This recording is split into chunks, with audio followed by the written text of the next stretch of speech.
एक बार की बात है, एक छोटा सा गांव था जिसका नाम था सुंदरपुर। उस गांव के किनारे एक पुरानी टूटी फूटी हवेली थी।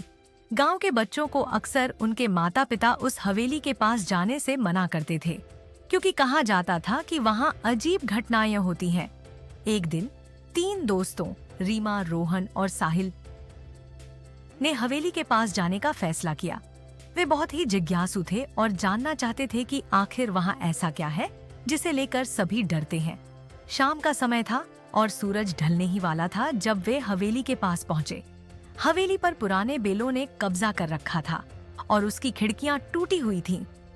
चलो अंदर चलते हैं, रीमा ने हिम्मत करके कहा।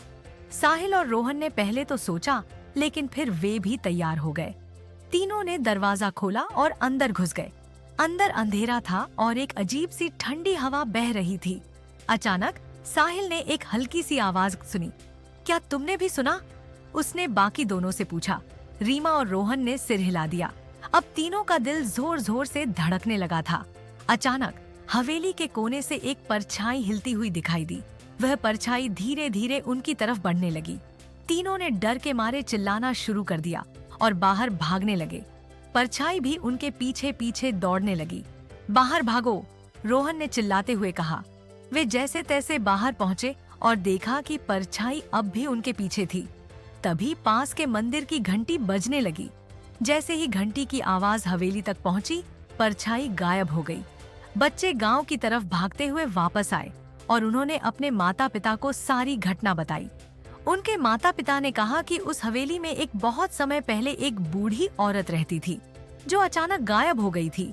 तब से ही उसकी परछाई वहां भटक रही थी, लेकिन वह किसी को नुकसान नहीं पहुंचाती, बस डराती है। और जब भी मंदिर की घंटी बजती है, वह परछाई गायब हो जाती है।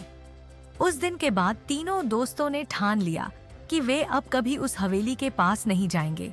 और गांव के बाकी बच्चों ने भी उनसे सबक लिया कि कभी भी किसी डरावनी जगह पर बिना सोचे समझे नहीं जाना चाहिए।